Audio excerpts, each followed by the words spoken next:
Vitajte na mojom kanáli. V tomto krátkom videu si ukážeme, ako si vytvoriť jednoduchú čítačku textu v jazyku Python. Na začiatok okrem Pythonu budeme na to potrebovať knižnicu GTTS, ktorá sa nám postará už o spomínaný prevod textu na reč, a knižnicu PlaySound, ktorá nám zabezpečí prehratie textu. Tak poďme na to. Pre jednoduchosť budem používať vývojárske prostredie PyCharm, ktoré sa za vás postará o Virtual Environment. Takže budeme môcť pre náš projekt inštalovať knižnice oddelenie od ostatných projektov. Ako prvé si založíme projekt.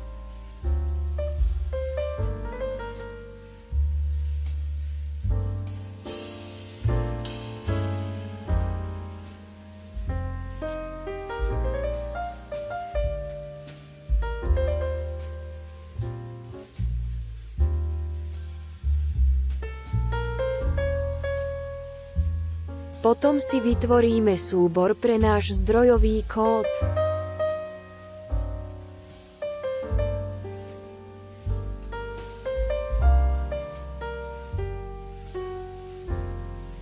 Nainštalujeme si potrebné knižnice cez PIP.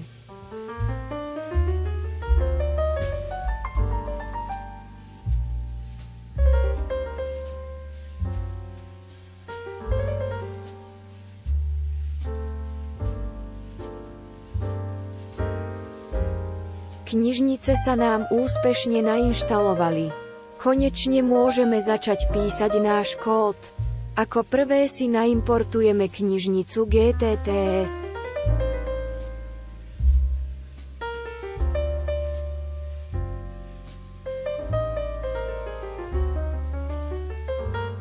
Na spracovanie textu nám stačí následujúci riadok.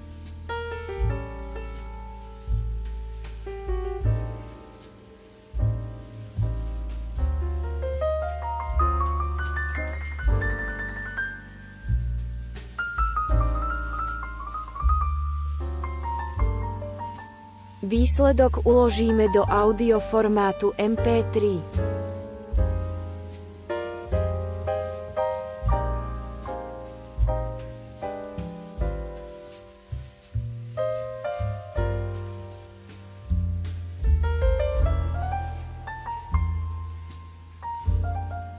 Spustíme si náš program.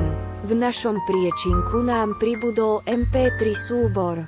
Môžete si ho prehrať externým prehrávačom. Pre našu čítačku textu potrebujeme vedieť prehrať zvuk priamo v našom programe. Preto si naimportujeme knižnicu PlaySound.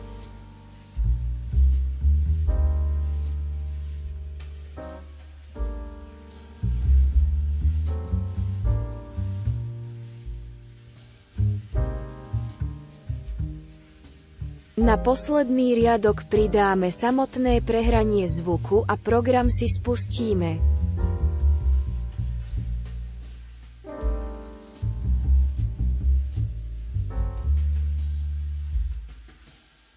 Totože testiky text. Výborne, zvuk sa nám prehral. Dole si môžeme všimnúť, že knižnica PlaySound odporúča nahrať ďalšiu knižnicu. Tiež ju nainštalujeme.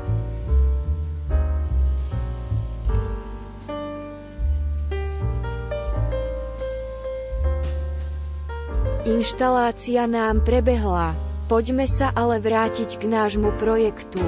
Zvuk sa nám síce prehral, ale s anglickou výslovnosťou.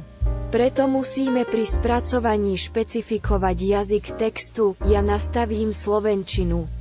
Nakoľko je náš text v slovenčine?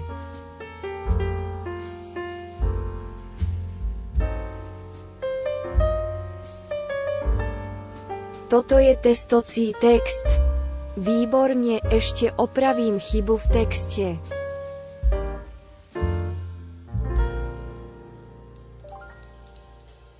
Toto je testovací text. Vytvorme si premenné pre názov súboru a testovacieho textu, aby sme si ich mohli pohodlne meniť z jedného miesta.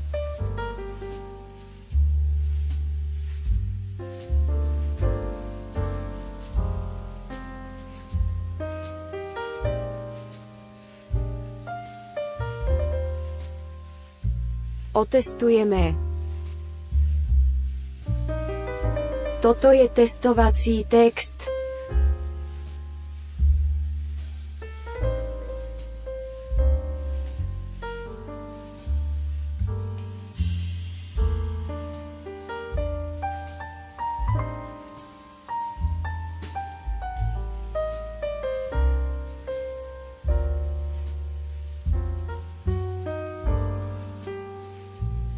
Teraz už vieme previesť text na zvuk a uložiť ho do súboru.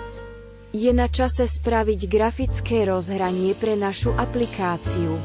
Naimportujeme si na to knižnicu Tkinter.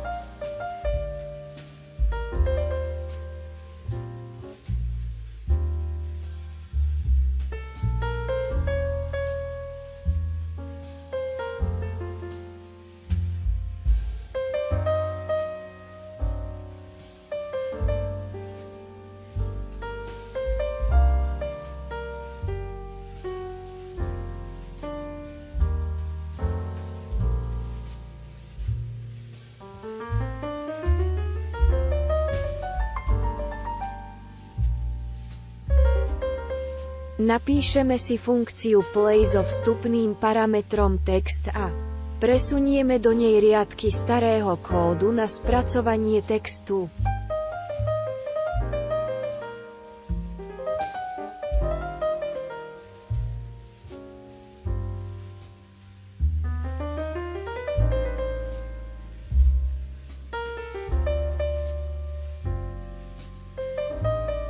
Inicializujeme si Tkinter.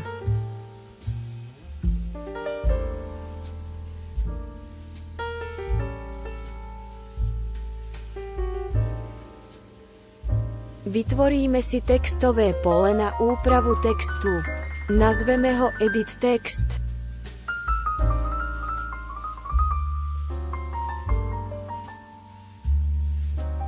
Pomocou metódy PEG nastavíme, kde sa má prvok vykreslovať a ako sa má chovať.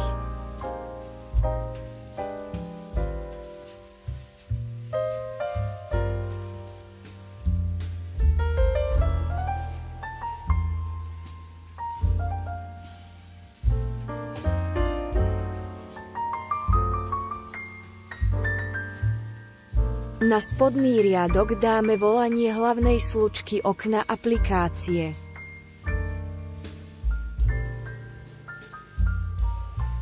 Spustíme program, aby sme si otestovali, či sa nám všetko podarilo. Máme pole na vkladanie textu. Teraz potrebujeme ešte tlačítko na prehrávanie. Vytvoríme ho rovnakým spôsobom ako textové pole.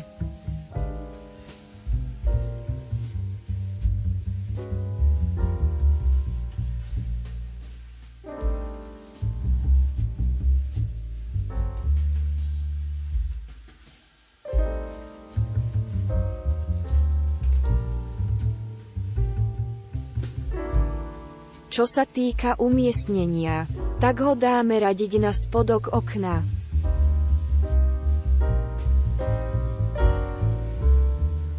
Vidíme, že tlačítko je umiestnené pekne na spodku okna.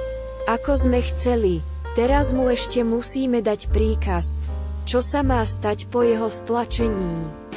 Na to slúži parameter comment, do ktorého dáme volať funkciu play. Problémom ale je, že táto funkcia očakáva vstupný parameter textový reťazec. Preto aby sa nám to podarilo, musíme túto funkciu zavolať anonymnou funkciou lambda. Do funkcie play potom predáme ako parameter reťazec z nášho textového poľa.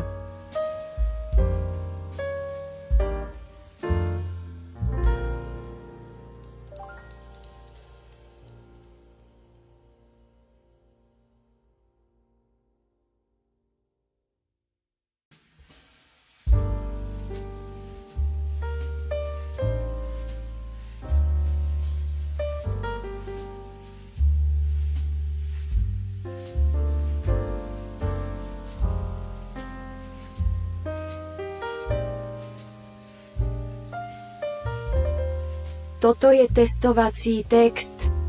Tak, naše tlačítko už funguje.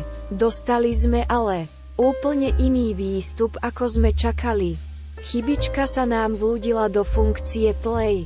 V riadku, kde spracovávame text, musíme zmeniť premennú na vstupný parameter našej funkcie.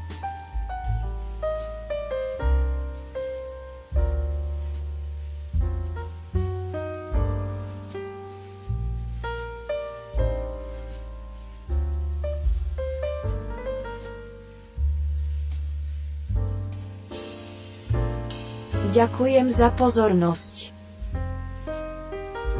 Tentokrát už všetko prebehlo v poriadku. Ak ste dopozerali až sem, tak vám ďakujem za pozornosť.